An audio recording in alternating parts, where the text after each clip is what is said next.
afternoon, everyone. Welcome and thank you for joining today's PENTalk, where we're going to focus on Secure 2.0. I'm Beth Parker with Pentegra. I'm going to start off with a few comments. If you have any questions during the presentation, feel free to put them in the box. We'll answer as many as time allows. At the end of the webinar, I encourage you to also put in Secure 2.0 items that you want to know more about. We'll use these to set up an additional webinar. A copy of today's slide deck is available for download in the handout section on your panel. You can download it now or at any point during the broadcast. Tomorrow you'll receive an email with a link to replay today's broadcast. Let's get started. Joining us today is Rich Rouser, Senior Vice President of Thought Leadership and Practice Management at Pentegra. Rich has more than 30 years of experience and is responsible for helping to shape Pentegra's viewpoint on workplace retirement plans, plan design strategy, retirement success, and employee savings trends. Rich, thanks for hosting today and thanks for pulling all this information together. Let's get started. Beth, thank you for the introduction. Appreciate that, and thanks everybody for attending today. As we know, there is a new law out there. Secure 2.0 of 2022 is the name of the act. We've been waiting, feels like a long time for this to come through. I think we've been waiting at least a year. We probably were thinking maybe last, 2 Decembers ago at this point, we'd get some action on this, but it finally came through literally just a week or 10 days ago. So the good news is it's here. The other good news is a lot of the provisions that are in the final version, final law, we've already talked about many of them over the last year or even year and a half as various proposed pieces of legislation had come through. So this body of law essentially brings pretty much everything all together. There are 92 different provisions in the Act. I think there's 90 that are very specific to retirement plans. 2 are a little bit off topic, but I think they're in there for a very good reason. The bill was massive, right? This was the part of the omnibus bill. I think that was 4,100 pages or so in total, and the retirement plan provisions, I forget if it was 355 or 358 provisions or pages, I should say, of text on the new law. As with many new laws, it's not necessarily written in a user-friendly format. And what I mean by that is a lot of the text of the law is, striking provisions of ERISA, for example, or striking provisions of the Internal Revenue Code and inserting updated language. So it takes a little bit of an effort to kind of go through, well, what are they striking, what are they adding, and what does that really mean? So we've distilled that. We've taken a look at all of the 92 provisions. Today, we're going to focus on hopefully roughly about 20 of them. And again, there are many, many more that ultimately we're going to undoubtedly package in various articles or blogs or additional webinars, quite honestly. So there's a lot here. A lot of the final provisions are almost identical or absolutely identical to what was proposed along the way over the last year or two or more, and some are similar but different. So we're going to go through the list of what we have today and entertain some questions toward the end. But again, as Beth said, as we go through this, and I'll show you at the very end some of the, and it's in the PowerPoint that you can download, all of the provisions, or at least the titles of all of the subsections of the law are at the end of the presentation. So we're definitely interested in your input on what you'd like to learn more about in future webinars or future presentations. So, with that said, Secure 2.0 is broken down into 7 different titles. Title 1 is talking about expanding coverage and increasing retirement savings. So, as we go through this, anything that starts with a, for example, a section 101 or 102, and I think that section goes up to 128. So there's 28 provisions in Title 1. Title 2 talks to or speaks to preservation of income. Don't remember exactly how many are in that section. Title 3, simplification and clarification of retirement plan rules. And then we've got technical amendments, administrative provisions, revenue provisions, and there's some interesting stuff at the end. I'm not really going to talk about tax court retirement provisions, but it's interesting nonetheless. So with that said, we're going to start to move through. Now I'll go through, change the next slide. Here we go. I want to just talk first and foremost about some of the effective dates. The Act has a variety, and I probably didn't capture them all here, a variety of effective dates. So some of them speak to provisions being effective, for example, in 2023 or 2024, or even some of the years beyond that. I think going out as far as 2027, maybe in some cases 2032 or 33, somewhere there. So they filter in over a period of time. But then you can see my second, third, fourth, and fifth bullets. Some of them are, and again, we like to be precise with this stuff. Some of them are effective on the effective date of the Act, which I think it was signed into law on December 26th. Some are effective after the date of the Act, which means December 27th. And then they have variations of that. Some are for plan years beginning on or after the date of the Act, or on or after a specific calendar year. And then they go even further. Some of them speak to tax years beginning on or after the date of the Act, or after a specific calendar year. So in this presentation, we're pretty precise, or very precise with the effective dates of the provisions we're going to speak about today. And for convenience, we kind of color-coded them. Anything that's green was effective as early as December 26th or 27th through the end of last year, or effective in 2023. Anything in red is effective after this year, meaning 2024 or later.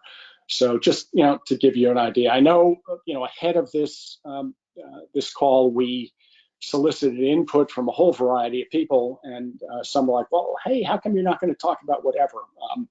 And it's like, well, and you'll see as we go through, some of them are very important provisions, but not effective until a much later date. So that's kind of how we built this. And again, as I mentioned, there's a listing of all of the provisions at the very back end. It probably covers 5 or 10 different slides in the back, so you can get an idea as to what else is in this law.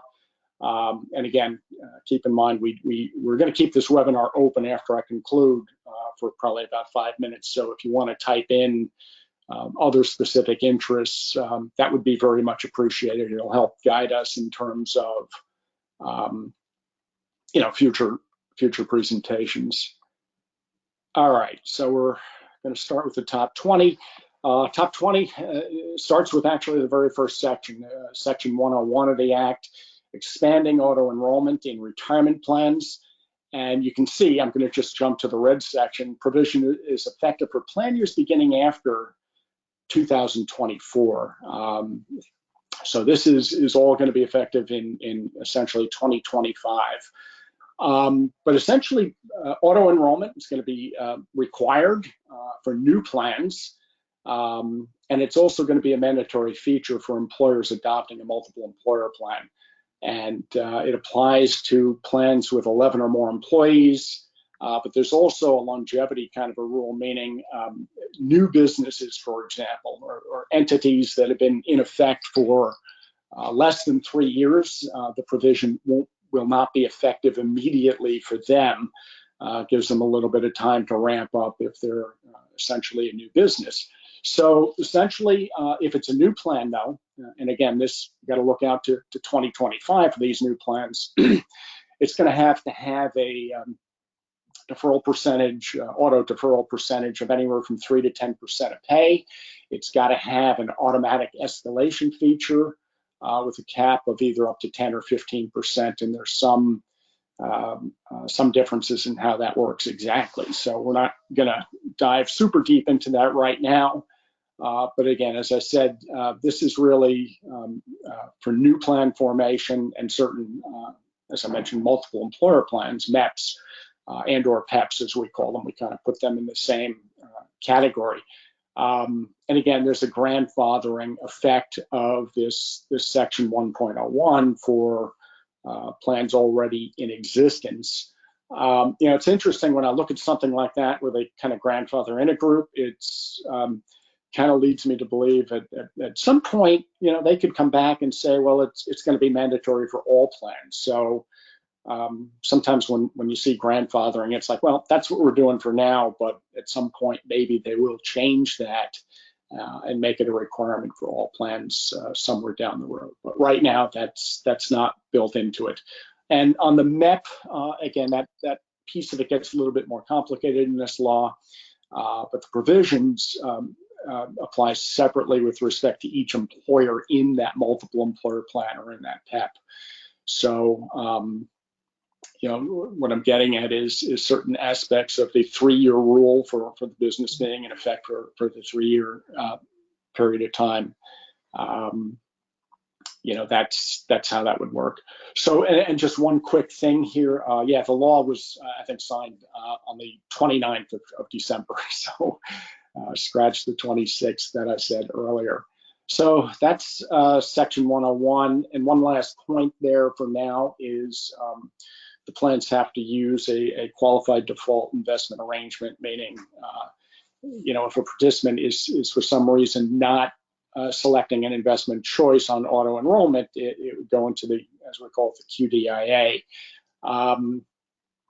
And again, participants, could ultimately opt out of it, and there are certain rules in play where they could, get a refund of contributions where they were auto enrolled under that scenario. So again, that's in the law. It's not really effective for some time. So I think as a plan sponsor or as an advisor or the industry in general is going to have more time to think about this and worry about changing procedures and whatnot, and programming for some record keepers to be able to manage this part of it effectively. So that's coming at us a little bit down the road. Section 102 is, I think, going to be of interest to anybody who's involved in helping a plan sponsor set up a new plan. There's a modification of the credit for small plan startups. What they're doing effectively is changing the rule to enhance the startup credit for small employers. And it's really for the employers that are up to 50 or fewer employees. It's 100% credit up to a $5,000 threshold. For those plans, and for plans that are greater than 50, participants, 50 to 100, let's say, it's still going to be the 50% credit.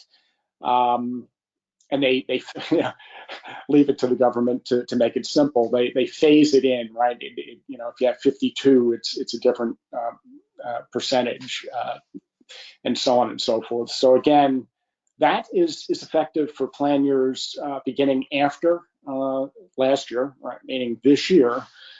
This is in play, but when you think about how this is really going to work, that employer tax credit would be available when they're doing tax returns for the 2023 year, which is probably sometime out in 2024. I'm going to assume calendar year plans for purposes of today's discussion, just so we don't get too complicated with any of this.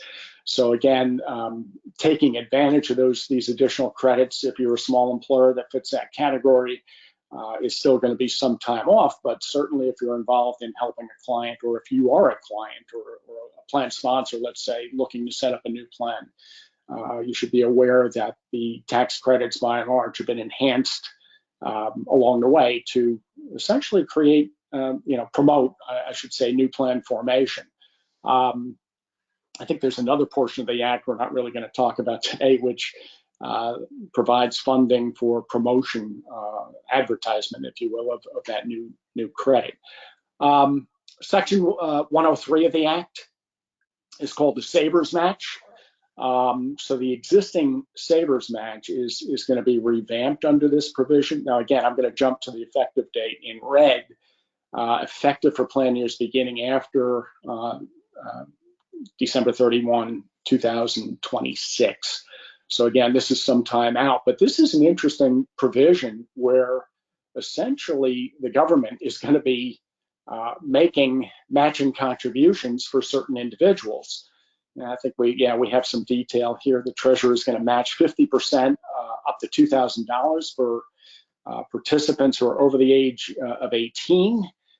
It phases out, let's say, based upon income levels. So if a participant has joint income, if they're doing a joint tax return, they'll get the full credit if they're making less than $30K a year. There's a phase out for joint income between $30,000 and $41,000. So, and again, that's really going to be up to the individual to claim that credit. Essentially, if they're within those income tax ranges, the credit does get reduced if the participant doesn't file a joint return. And essentially, I think the numbers are cut in half. There is a rule for a much welcome rule for pooled employer plans for PEPs. There was something in the original Secure Act which essentially said that the trustee of a PEP had to be responsible for collecting contributions and for, I'll call it tracking contributions, and for coming up for a written plan of making sure that those are done properly and timely and all that. And I know a lot of trustees in the retirement plan industry were not really, I wouldn't say ready. They certainly weren't ready to manage that kind of a function, because if you think about that function, it's normally more at a record-keeping level or even at a third-party administrator level in terms of, are those contributions being applied or collected timely? And a lot of trustees in the industry pushed back on that original provision in the law that mandated that they be responsible for this. So Secure 2.0 cleans that up, so to speak, and it basically says that a PEP, in a PEP pooled employer plan, there can be a named fiduciary other than a participating employer that is responsible for collecting contributions. So I know, at this juncture, we've reached out to at least one trustee that we happen to do a lot of business with that, had some complexities in dealing with that. So it looks like they're going to be able to open up and more effectively be able to handle or manage trustee and custodial responsibilities for PEP. So, and again, that's pretty much effective immediately. It says for plan years beginning after year-end 22. So undoubtedly, they're going to have to go back and update their process, procedures, and controls to recognize this new law, and basically pretty much going back to doing business as they've always done business with a PEP. So I think that opens up flexibility for any clients or sponsors of a PEP to take that obstacle off the table. There is, this again is this multiple employer plan availability for 403B plans. Previously, 403B plans were precluded from doing what's called the closed MEP or a PEP. These are now permitted under the new law. And again, this is a provision that's effective immediately. And I realize this doesn't necessarily immediately impact anybody on this call, but it could. It's, if you have a 403B and if you had interest in joining a MEP or a PEP, that's now going to be permitted under the current law. So that was welcome news. So this is another interesting provision, Section 107, and you can see that I've obviously skipped some of the provisions of this Title I. Increased in age for required minimum distributions. I don't know that this, matter of fact, I think this was somewhat different from some of the proposals that have been put forth over the last year or two.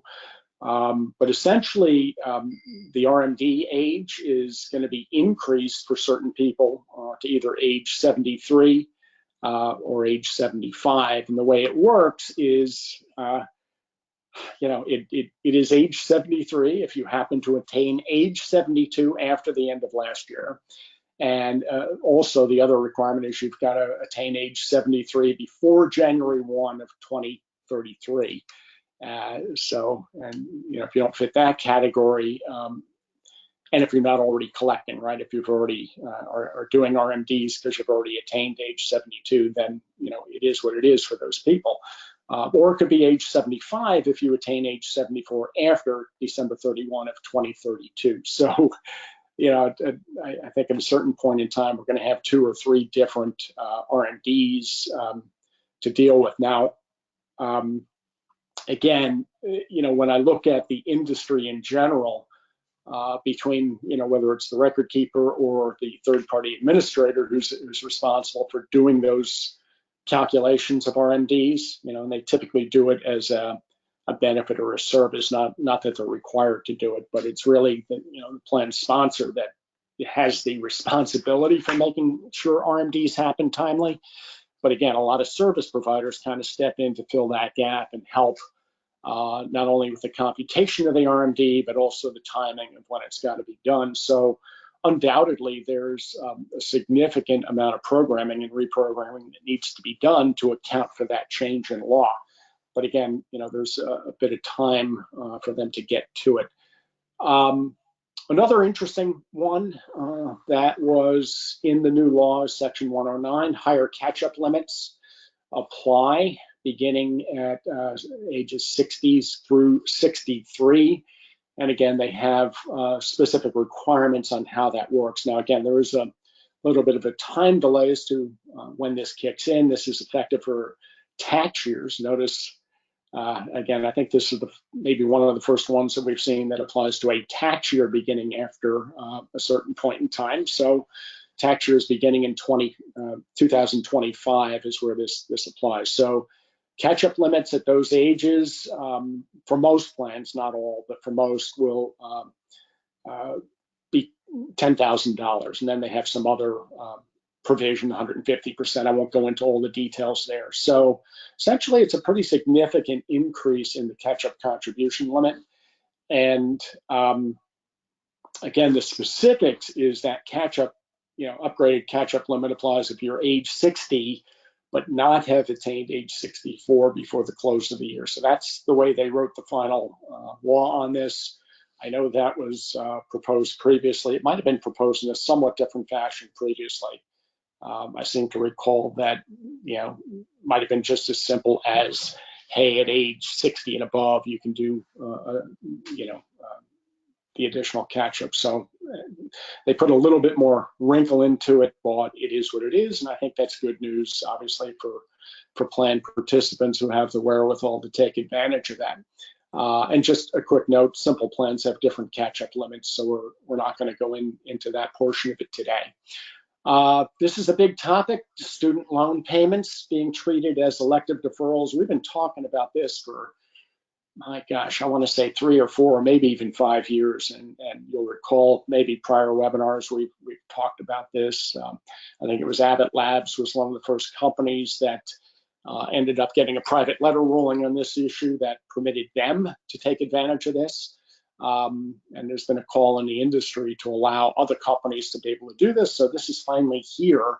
And I want to say a little bit, or maybe much to our surprise, I think they've simplified it quite a bit, right? Because let's go through the provisions first, and then I'll point out maybe what we were thinking originally versus what we ended up with here. So number one, this is effective for in plan years beginning after 12/31/23. So again, there's a bit of time to think about implementing this.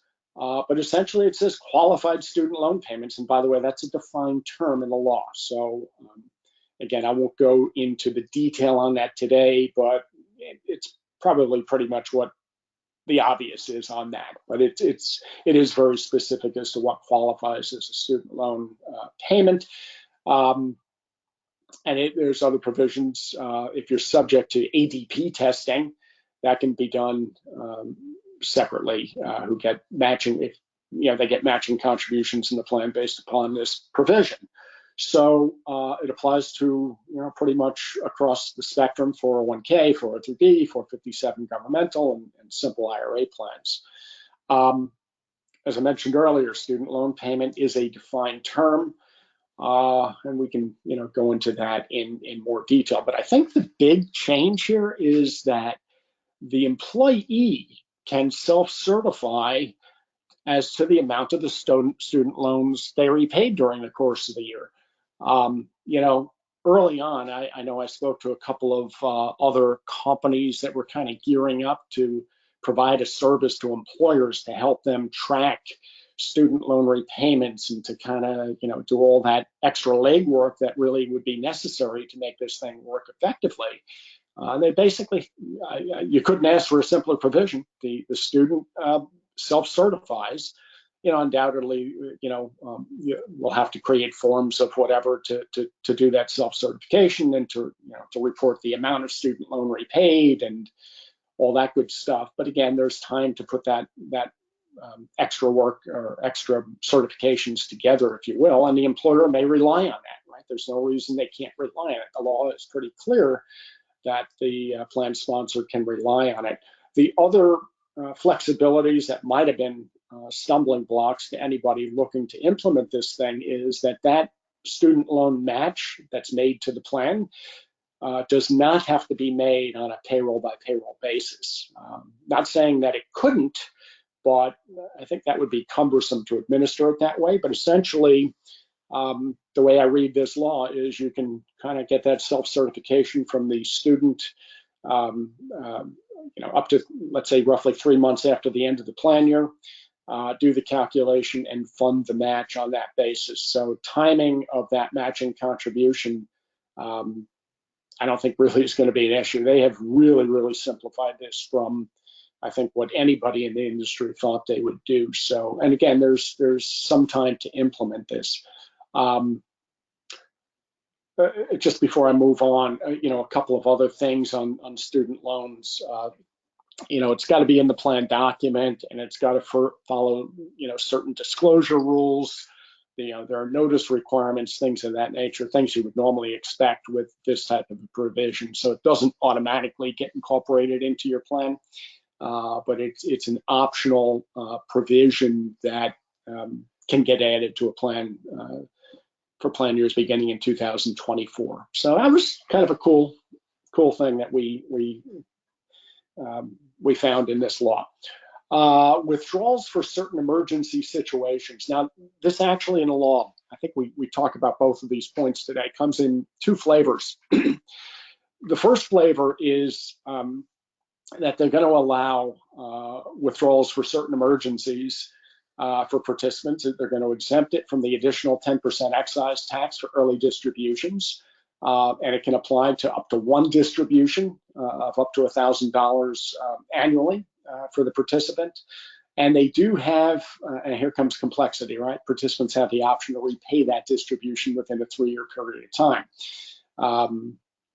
And they can only do one distribution per 3-year repayment period, is the way this works. So again, it applies to any quote unquote personal expense distribution. Again, another defined term in the law that we're not going to get into today.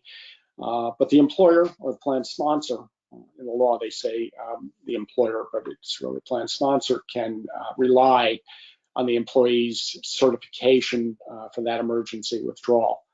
And then there's a couple of other requirements which I'll go through here. No amount can be distributed during that immediately following 3 calendar years unless the participant has repaid that distribution in full, or that participant's total deferrals and or employee contributions to the plan subsequent to that distribution, kind of exceed the amount. So to me, that adds complexity to it because it's, if a participant wants a second emergency distribution at some point, there's got to be some accounting for have they repaid it, or have they made sufficient deferrals, so on and so forth, to allow them to take another one. So that is, it's not as simple as I wish it would be, but it is what it is. The other one we're going to get to in a couple of minutes, which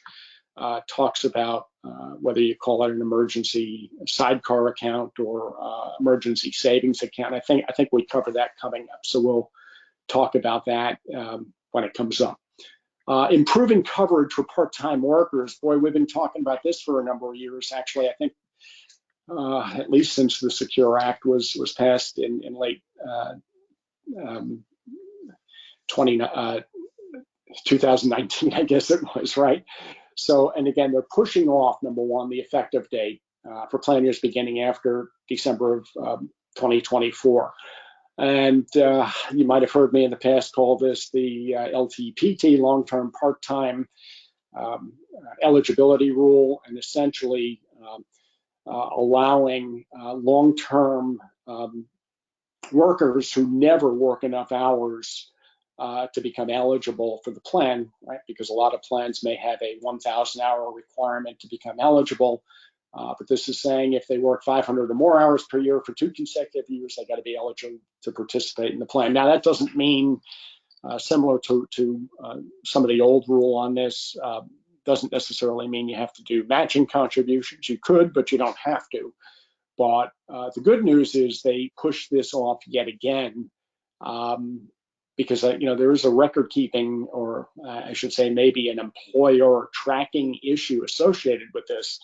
In our experience over the last couple of years in talking to plan sponsors about this, many have said, well, we don't really keep track of hours if the hours worked were less than 1,000. So we don't really even have data available retroactively to take that into consideration. So what they've said is 12-month periods before December 2023 are not taken into account. And again, the employer or plan sponsor is not required to make contributions on behalf of the employee, or on behalf of that participant. And there's certain special rules for testing purposes. So again, good news, I think from a plan sponsor standpoint, is that this is pushed off a little bit more, and I think gives plan sponsors more time to make sure they're capturing the correct data, so that when this does in fact apply out in 2025, that they're able to do the proper thing and enroll participants timely. Okay, yeah, here's the other provision I was kind of alluding to, Section 127, emergency savings accounts that are linked to individual account plans. So essentially, this allows for, I call it a sidecar type of account to a qualified plan that allows for savings of up to $2,500 in total. That amount will be indexed over time based upon the normal indexing procedures. Again, effective in the future for plan years beginning after December 31, 2023. And you could do this on an automatic enrollment basis where non-highly compensated, kind of start with their savings going into an emergency savings account. They end up being after-tax Roth contributions, and you could start this auto enrollment, if you will, of up to 3% of pay. And again, you got to make sure it gets capped out after they've contributed $2,500 to it. So there's some other rules that they took into consideration. It's a short-term savings account is essentially what it is. Contributions have to go into a Roth source, and they can only accept participant contributions. The other wrinkle that I'm sure many of you have thought about, well, gee, what if a non-high paid becomes a high paid down the road? Well, essentially, you have to stop accepting contributions into the emergency savings account. But you do have to allow those highly compensated the ability to withdraw money from that account. And there are certain other rules, again, which we're not going to go into today, which talk about, gee, what if you have an excess contribution, things of that nature. There's also some special rules if the employee terminates employment, things of that nature. Again, this is another optional provision that has to be in the plan document, has to be accounted for separately, essentially has to use, I'm going to simplify for today and call it a money market type account, or well, actually, we've got some of the provisions listed here, so I'll go through them. No minimum account. You can't say you got to have X dollars as a minimum. You've got to permit withdrawals at least once a month. It's got, as I said, an interest-bearing type of an account. Basically, you can't have equity accounts in this feature or anything that has volatility, if you will, to markets or interest rates. It's got to be have a stable value type of thing. That's why I said a money market type of an account earlier, or that sort of thing. So you can't, by the way, if you have this voluntary feature in the plan, you cannot apply withdrawal fees on the first 4 withdrawals in a plan year. But if a participant were to take more than 4 withdrawals in a year, you can actually apply reasonable, quote unquote, reasonable fees to cover, the cost of it, cutting a check or processing, that sort of thing. So that's the story on that. Another voluntary provision. It's kind of interesting that they're allowing these emergency savings on 2 different bases, right? One, which is the $1,000 one that I mentioned earlier, and this is a definitive, call it the holiday savings account. My words, not anybody else's, where people can throw money into this and then kind of withdraw at will up to 4 times a year for no fee. So again, that certainly adds, I'm going to say, programming to anybody who's a record keeper.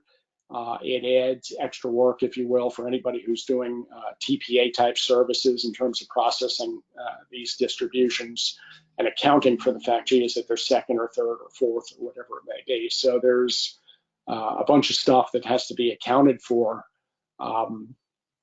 to take all these special rules into consideration. So again, optional feature, you don't have to do it, but it's there if it makes sense for you to do that. Throughout the law, the new law, there's a whole bunch of, many of the provisions across the board apply to 403B accounts. This is one that was, I think, a long time coming, but allowing 403B plans to invest in collective investment trusts. And there is some question out there that they haven't really dealt with certain security law issues. I'm not really going to get into that today, but that's just kind of a side note, that's something to take a look at and look at a little bit further here to make sure that's being complied with properly. And again, that was almost an immediate effective date.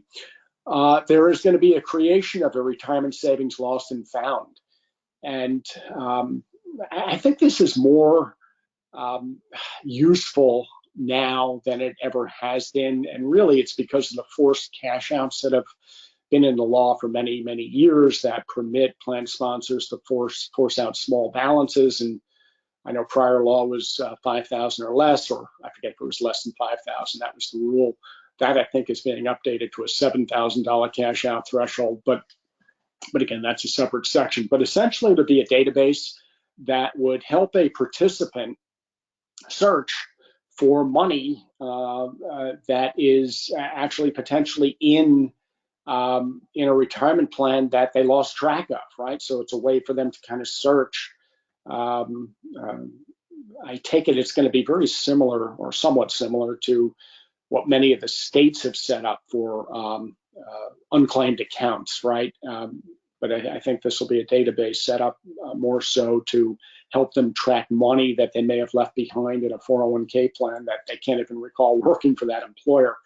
So it'll make it easier or easy for the participant to search out the information, contact information for the plan administrator, allows the government to assist with the search, and allows them to also make changes to certain contact information if an old plan was merged away or consolidated or went through a bankruptcy or termination process. They're looking to put this information together. Now, in terms of the effective date, right?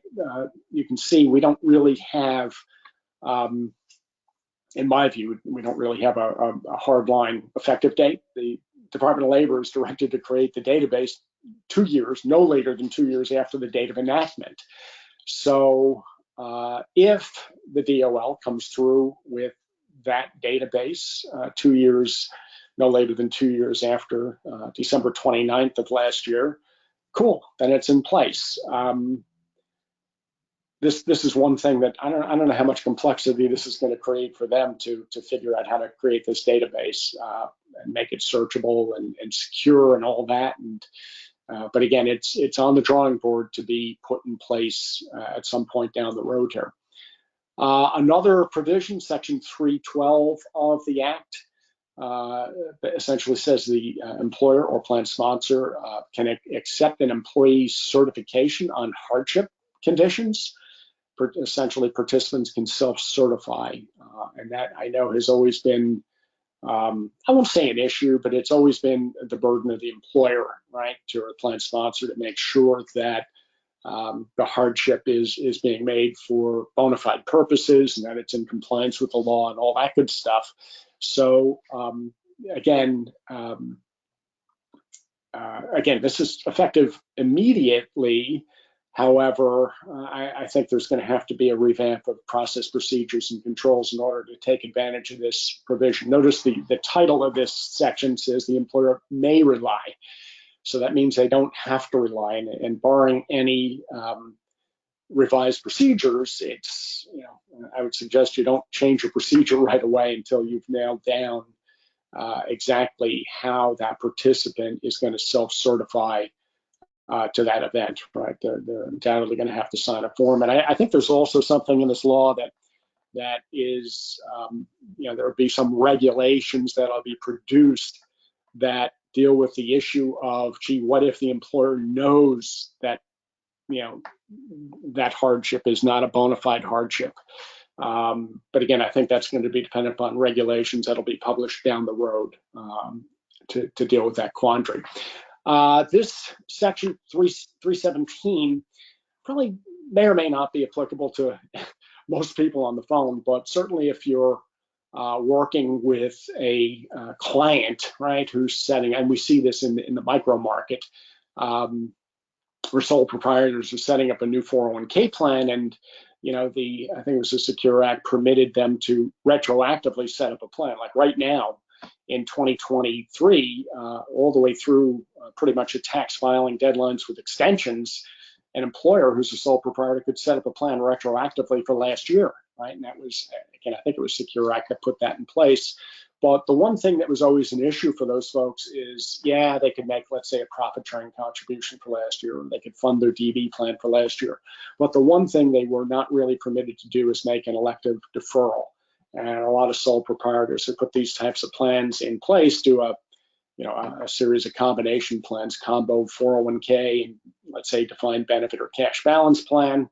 And they can't really make that maximum deferral for last year. So this liberalizes that aspect and truly makes it, truly gives those folks the ability to retroactively adopt the entire plan, including 401k type deferrals, retroactive to the prior year.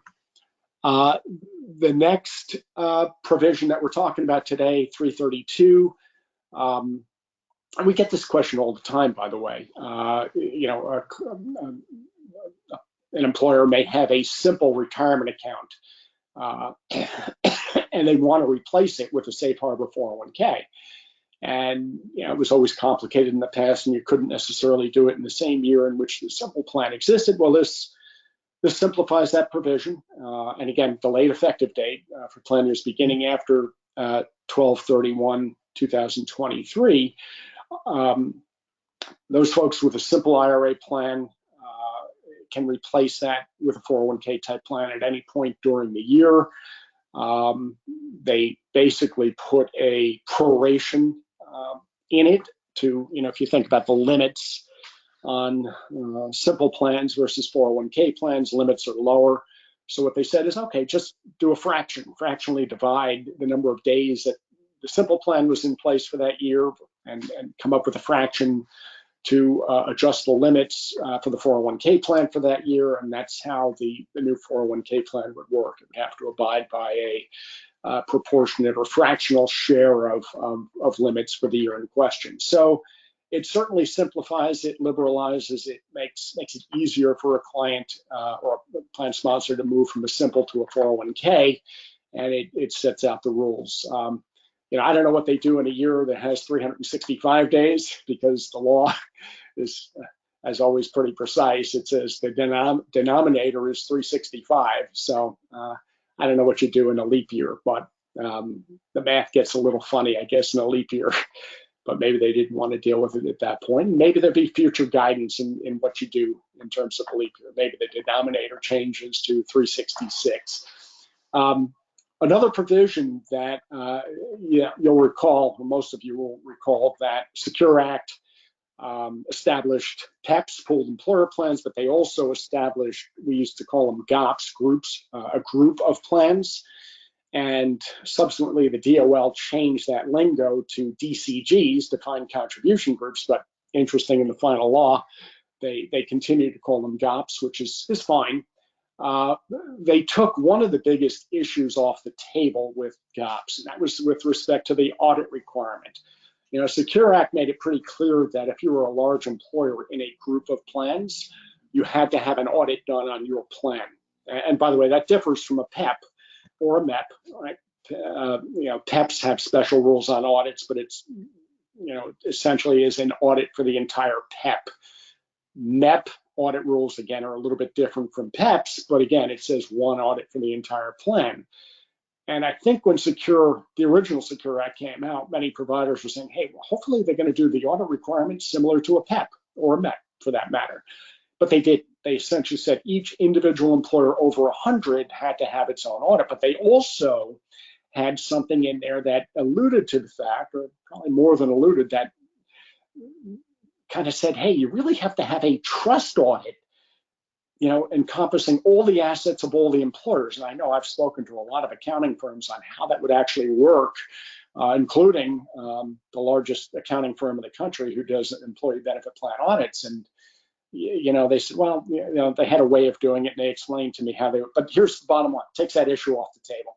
So it simplifies DCGs or GOPs on the audit rule, and it simply says, forget about the trust audit. These are my words, not the law, but essentially just look at who's a large employer and who's not a large employer, and large employers have the required audit. So that's essentially effective on the date of enactment of Secure 2.0. So I think that's a pretty big relief valve. And I think, even though, I'll make two more points, PEPs, in my view, have and still have kind of a slow start. I think there's only a couple of hundred PEPs in existence today. I know the Department of Labor was initially projecting 3,200 or more. And again, they never stated over what time frame. But again, I think DCG formation is even far lower than PEPs, primarily because of the complexity of the old rule on the audit requirements. So this, kind of clears the way and simplifies that dramatically is the bottom line.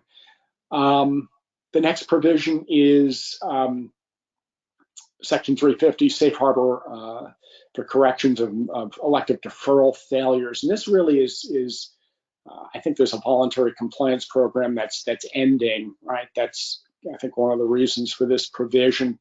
But it's essentially saying if there's any errors in auto enrollment or auto escalation contributions that have been done, that they're making it relatively easy to correct for it. So I think this is, again, replacing a different type of program. And as long as you meet certain requirements, that'll, I think, take some of those stumbling blocks off the table in terms of making those corrections. Section 602 talks to hardship rules for 403B plans. They're putting hardships for 403Bs in full parity with 401k plan rules. And again, delayed effective date. You might say, well, gee, why didn't they do that immediately? I can't explain why it's not immediate, but essentially for plan years beginning in 2024. Maybe that's just to give plan sponsors, 403B sponsors, time to revamp process, procedures, and controls with respect to managing those hardship withdrawals. And again, the other feature that I mentioned where employees could self-certify to the hardship reason, right, is would undoubtedly apply here. So the law goes through some very specific, excuse me, specifics on the amounts that could be withdrawn. And, there's the final bullet I put on this slide, no requirement to take a loan under this feature, which if we go back to some old law, that's a lot of what was in there. So that's the end of, I still have more to talk about, but that's the end of the provision by provision analysis that we're going to show today. So before I go on, let me ask Beth, do we have any questions that I can speak to? We have several many questions, but there are a couple that I think that are we can get to before you talk about the rest. Okay. Is it possible that any of the effective dates in the law will change? Yeah, it's interesting. The answer is I think it's possible, right? Because we've seen that with the original Secure Act. I think long-term part-time is a good example of some of the old portion of the Secure Act that was kind of put off at least once, if not twice, and now it's put off again in this final law. I think we saw the same thing with respect to amendments required for CARES Act and the original Secure Act. I don't recall exactly. It might have been an original effective date of getting those amendments done by the end of 2022, and they were put off, and maybe those are some minor things. But again, I think in the new law, there's a fair number of provisions that require regulations and or guidance. And the one that I pointed out earlier that says, hey, the DOL is going to come up with this database, right, searchable database 2 years after the signing of Secure 2.0. Well, that to me is kind of an effective date that could move a little bit. And again, there's certainly other ones that may arise down the road that puts some of these things off. I think, I'm not sure if part of the question might have been tied to would any of these effective dates be moved up or made sooner. I don't think that would happen. Offhand, I think they've kind of laid it out. I mean, they've got 350 some odd pages of this body of law impacting primarily retirement plans and retirement account savers. So I think they were pretty precise in the language that they used, and I think I don't think any of you will be sooner. Hey, one other kind of related to that, there was at least one provision that had some retroactive effective dates, which I found kind of interesting. But again, we won't go into that. Beth, do you have one or two more before I want to get to the rest of what I want to speak to? Right. Let's just do one more. Are all the provisions in Secure good for retirement plans and participants, or are there some that are not so good? Yeah, interesting question, right? I mean, there's 92 total provisions in this section of the law. 90 of them are very specific to retirement plans or retirement account savers, that sort of thing. And there's two that are two or more. Actually, I think there's more than two, but I know there's one related to savings bonds that have reached maturity dates and enabling the kind of giving the ability of the various states to notify individuals who may have a savings bond that has reached or is beyond final maturity. When I look at something like that, and again, this is purely my opinion personally, right? Why would they put that in here? And my reaction is, well, if a savings bond is matured, that means the participant probably should have cashed it in. And if they had been deferring taxation on the interest accrual, they probably should have been declaring that interest as taxable income. So I'm wondering, is that kind of a way to help pay for some of this stuff, right? I mean, most of these provisions in this law are liberalizing either increasing contribution amounts or giving, delaying RMD dates. All of those things cost money, cost the government federal tax money.